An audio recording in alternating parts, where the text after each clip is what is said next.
మోకాల నొప్పులకు ఎటువంటి సర్జరీ లేకుండా ఎపియాన్ పెయిన్ క్లినిక్ అందిస్తున్న అత్యాధునిక చికిత్స.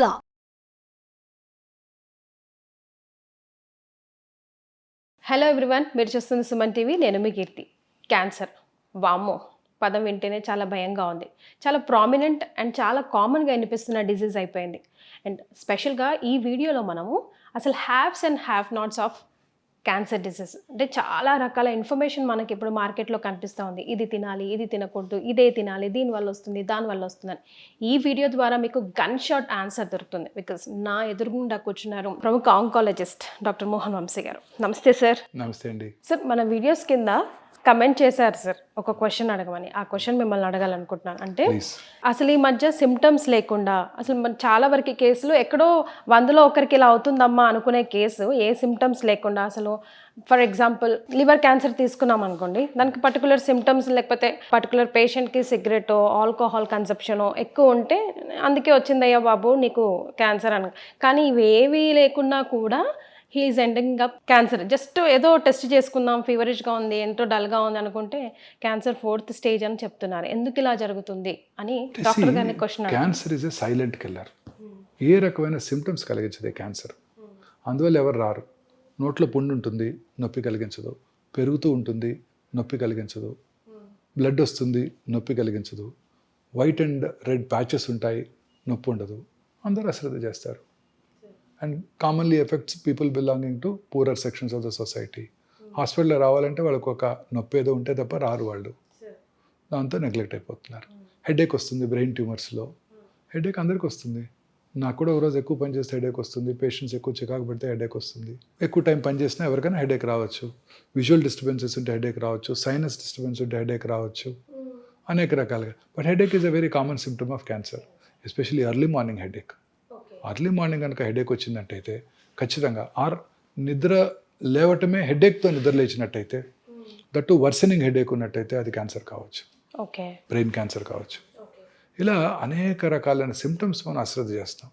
స్టమక్ క్యాన్సర్ ఉందనుకోండి, జస్ట్ పొట్టలో గ్యాస్ ఉన్నట్టు ఉంటుంది. చాలామందికి ఉంటుంది. చాలామంది పేషెంట్ చెప్తారు, నాకు చాలా గ్యాస్ అండి డాక్టర్ గారు, ఈ ఫుడ్ తింటే నాకు గ్యాస్ అండి, ఈ ట్యాబ్లెట్ నేను రోజు గ్యాస్ ట్యాబ్లెట్ వేసుకుంటానని చెప్తారు. అంటే గ్యాస్ ట్యాబ్లెట్ అంటే పెంటప్రజాలు, రాబిప్రజాలు వేసుకుంటానని చెప్తారు. లేకపోతే ఓల్డెన్ డేస్లో ర్యాంటాక్. ఆ ర్యాంటాక్ వాడుతుంటే క్యాన్సర్ వస్తుందని సైంటిస్టులు ప్రూవ్ చేశారు. ర్యాంటాక్ని బ్యాన్ చేశారు కూడా. ఈ పెంటప్రజాలు హ్యాపీ కూడా ఇవి రెగ్యులర్గా అందరూ నేను వాడుతున్నానని చాలా గొప్పగా చెప్తారు. ఈ గ్యాస్ బిళ్ళ తినందే నాకు అసలు కడుపంతా ఉబ్బరం అయిపోద్దండి, నా రోజంతా బ్యాడ్గా ఉంది. అవి వేసుకుంటే హార్ట్ అటాక్ వస్తాయని ఇప్పుడు సైంటిస్టులు చెప్తున్నారు. సో కడుపులో మంట రావటం, పొద్దున స్పైసీ ఇడ్లీ తిన్నాను, మసాలా దోశ తిన్నాను, దానివల్ల అనుకుంటారు తప్ప ఆ కడుపులో మంట స్టమక్లో ఉన్న క్యాన్సరస్ అల్సర్ వలన అని ఎవరు ఊహించారు కదా. అవును సార్. ఆనందం ఏంటంటే కొంచెం మింగుడు పడకపోవటం, మానని దగ్గు. స్మోకర్స్లో మానని దగ్గు ప్రతి సంవత్సరం ఉంటానే ఉంటుంది. లాస్ట్ ఇయర్ ఇలానే ఉంటుంది. డాక్టర్ దగ్గరికి వెళ్ళాను, స్కాన్ కూడా చేశారు, ఏమీ లేదన్నారు. ఇప్పుడు కూడా అది అయి ఉంటుంది. స్మోకర్స్ కాఫ్ అనుకుంటారే తప్ప లాస్ట్ ఇయర్ క్యాన్సర్ కాకపోవచ్చు, ఇప్పుడు క్యాన్సర్ అని వాళ్ళు అనుకోరు కదండి. సో ఇవన్నీ కూడాను వార్నింగ్ సిగ్నల్స్. లూజ్ మోషన్స్ అవుతాయి, ఆల్టర్నేటివ్ మోషన్స్ అండ్ కాన్స్టిపేషన్. మొన్న బావర్చీలో తిన్నాను అందుకే అయ్యింది, మన పెళ్ళికి వెళ్ళాను అక్కడ తిన్నాను అందుకే అయింది అనుకుంటారే తప్ప లోపల క్యాన్సర్ ఉందని అనుకోరు కదా. మోషన్లో బ్లడ్ పడుతుంది, very important warning signal of cancer. నేను కూడా ఈ సిమ్టమ్స్ చెప్పాక ఆయన రాశారు. ఇవన్నీ రోజు చూస్తూనే ఉంటాం కదా, మరి క్యాన్సర్ని ఎలా డిఫరెన్షియేట్ చేస్తాం?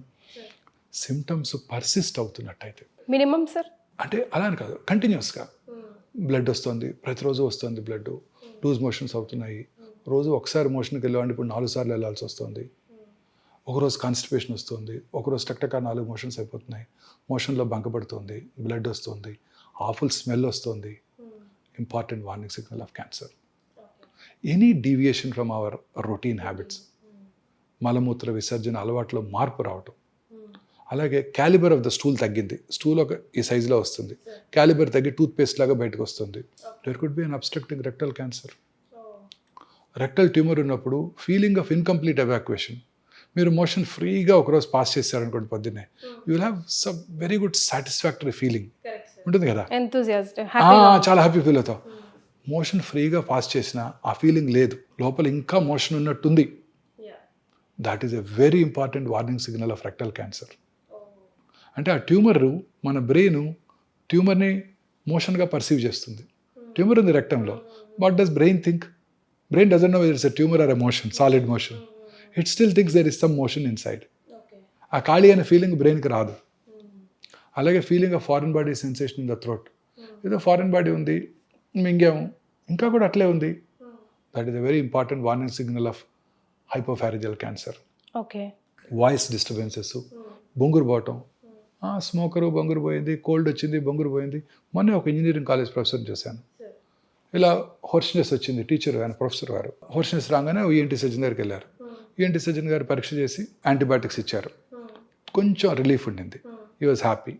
మళ్ళీ 1 వీక్ తర్వాత మళ్ళీ అలానే వచ్చింది, మళ్ళీ డాక్టర్ దగ్గరికి ఎందుకు వెళ్ళాలని ఆయన వేసుకున్నాడు అదే మందులు. అట్లా 4 మళ్ళీ ఈసారి మళ్ళీ ఇంకా ఉండింది, ఈ డాక్టర్ గారి మెడిసిన్ మనకు పడలేదని ఇంకో డాక్టర్ దగ్గరికి వెళ్ళారు. ఆ డాక్టర్ గారు ఏం చేస్తారు, మళ్ళీ ఫస్ట్ కదా ఆయనకి, మళ్ళీ ఆయన ఇంకో యాంటీబయాటిక్ పెట్టారు. అలా ఒక 4 వారాలు 5 వారాలు డిలే అయిపోయింది. స్టేజ్ 1 క్యాన్సర్ స్టేజ్ 3 అయిపోయింది. నేను మొత్తం వాయిస్ బాక్సే తీయాల్సి వచ్చింది ఆయనకి. చాలా కామన్ ప్రాబ్లం ఇండియాలో ఇది. ఒక డాక్టర్ గారు మందులు ఇచ్చినాక తగ్గపోతే వేరే డాక్టర్ దగ్గరికి వెళ్ళిపోతాం, అది చాలా కరెక్ట్ కాదు. కానీ అంత తొందరగా క్యాన్సర్ అనుకోం కదా. అదే డాక్టర్ దగ్గరికి వెళ్ళుంటే ఆయన ఏమనుకునేవారు, నేను యాంటీబయాటిక్స్ ఇచ్చాను అయినా తగ్గలేదు అంటే లోపల ఏదో మిస్ అవుతున్నాను, ఎండోస్కోపీ చేసి చూద్దాం అని అనుకునేవారు. ఎండోస్కోపీ చేసి ఉండేవారు, పట్టుకునేవాళ్ళు, అట్లీస్ట్ ఫస్ట్ స్టేజ్లో బయటపడేది. ఇది చాలా కామన్ ప్రాబ్లం అండి ఇండియాలో. ఇది మనం ఒక టెస్ట్ చేసామనుకోండి, కమర్షియల్ డాక్టర్ గారు అనుకుంటారు. ఈ మధ్య నాకు ఒక మంచి ఇన్సిడెంట్ జరిగింది, నాకు బాగా తెలిసిన ఆయన, కొంచెం స్టమక్ క్యాన్సర్ లేట్గా వచ్చారు. ఏంటండి నేను మీకు తెలుసు కదా, ఏంటి సిమ్టమ్స్ అన్నీ మనకి ఆబ్వియస్గా ఉన్నాయి కదా, ఎందుకు లేట్గా వచ్చారన్న. He was very unhappy and I was very angry. లేదండి నేను గ్యాస్ట్రోఎంటరాలజిస్ట్ని విజిట్ చేస్తూనే ఉన్నాను, ఓకే, వాళ్ళు పట్టుకోలేదన్నాడు. చూశాను, ఆ గ్యాస్ట్రోఎంటరాలజిస్ట్ ఎవరంటే నా క్లోజ్ ఫ్రెండ్. సరే నిలిపోయినాక ఆయన ఫోన్ చేశాను, బ్రదర్ ఇలా నేను తిట్టుకుంటున్నాడు ఇప్పుడు అని. Immediately he told me, good nothing to worry. ఏమన్నాను, నేను ఓపీకి వచ్చేసరికి 20 మంది ఉంటారు, ప్రతివాడు ఒకటే కంప్లైంట్, గ్యాసు కడుపులో మంట. వచ్చిన ప్రతి వారికి నేను ఎండోస్కోపీ చేశానంటే డాక్టర్ గారు పక్కా కమర్షియల్ గొట్టం వేసి 3,000 తీసుకున్నారంటాడు. సో ఫస్ట్ మెడిసిన్స్ రాస్తాను, తగ్గలేదు, రెండోసారి వస్తారు, మార్చి రాస్తాను, ఇంకా తగ్గలేదంటే అప్పుడు ఎండోస్కోప్ వేస్తాను. మనకి ఎంత అనుమానంగా ఉన్న ఒక టెస్ట్ రాయాలంటే భయంగా ఉంటుంది. ఈ trust between doctor and patients has gone. Why is that happening sir nowadays? కానీ చాలా చోట్ల కూడా ఇది ఒక నిజంగా, please accept sir. See madam, there are black sheep everywhere, పాలిటీషియన్స్లో కానీ, డాక్టర్స్లో కానీ, లాయర్స్లో కానివ్వండి, జర్నలిస్ట్లో కానివ్వండి.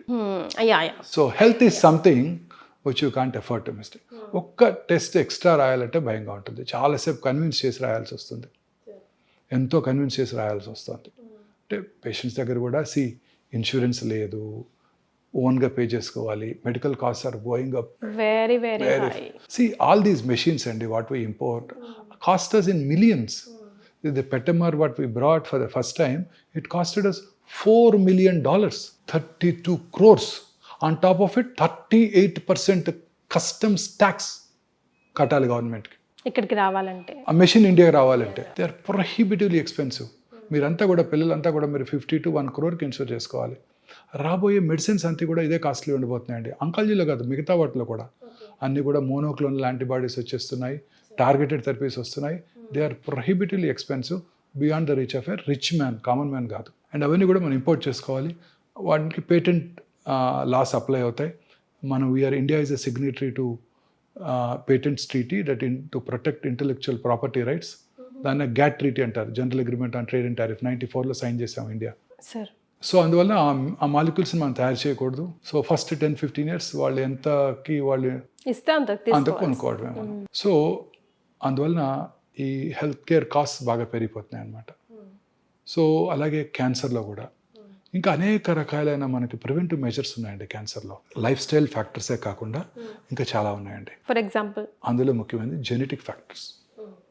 యాంజెలినా జోలీ పేరు విన్నారు కదా, మిస్ యాంజెలినా జోలీ. 2011లోనే అంటే 13 years బ్యాక్ వారు 2 బ్రెస్ట్లు 2 ఓవరీలు తీయించేసుకున్నారు. She was positive for BRCA1 BRCA2 mutations, gene mutations positive ఉండబట్టి. ఏ ఏజ్లో చేసుకోవాలి సార్ అట్లా టెస్ట్లు మనం? అదే దానికి డెఫినెటివ్ ఇండికేషన్స్ ఉన్నాయి. Hereditary breast ovarian cancer syndrome, ఆ 2 పాజిటివ్ ఉంటే 100% బ్రెస్ట్ క్యాన్సర్ వస్తుంది, 90% ఓవేరియన్ క్యాన్సర్ వస్తుంది. సో ముందే తీయించేసుకున్నారు. దట్స్ బెటర్ అంటారా sir? Suggestible. That is called risk reduction surgeries. So చాలామంది స్త్రీల్లో ఎర్లీ ఏజ్లో బ్రెస్ట్ క్యాన్సర్ వచ్చినప్పుడు, ఓవేరియన్ క్యాన్సర్ వచ్చినప్పుడు వాళ్ళు జెనెటిక్ టెస్టింగ్ ఇండియాలో ఇప్పుడు అవైలబుల్గా ఉంది. ఒకప్పుడు 3.5 లక్షలు ఉండేది, ఇప్పుడు 7-8 వేలకు చేసేస్తున్నారు. చేయించుకోవడం ద్వారా ఆ క్యాన్సర్ రావటాన్ని ఈ జన్యుపరమైన మ్యూటేషన్ ఈ స్త్రీలో ఉందా లేదా తెలిసిపోతుంది. తద్వారా మనం రిస్క్ రిడక్షన్ సర్జరీ చేసుకోవడం ద్వారా క్యాన్సర్ రాకుండా చేసుకోవచ్చు.